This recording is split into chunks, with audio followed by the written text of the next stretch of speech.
Hello, good day. My name is Risa Joy, 32 years old, from Ilocos Sur, Philippines. I am married. I have two sons, age 7 and 6 years old, and one daughter, 11 years old. I am college level, Bachelor in Science in Hospitality Management. My hobbies are cooking, baking, and I love pet.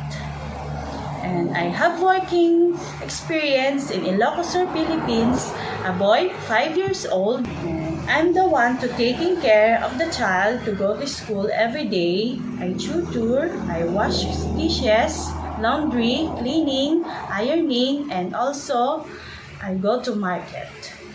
I am a good in cooking because I'm working for 8 years from now as a line chef at Vitalik White Sands.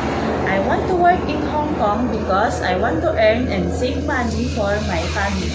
Also, I'm aware that Hong Kong is safe for Filipino workers. I'm willing to taking good care of newborn baby. I can sing nursery song. To my future employer, Ma'am, Sir, please choose me as your housemate because I'm hardworking, obedient, patient, and honest, and I love children.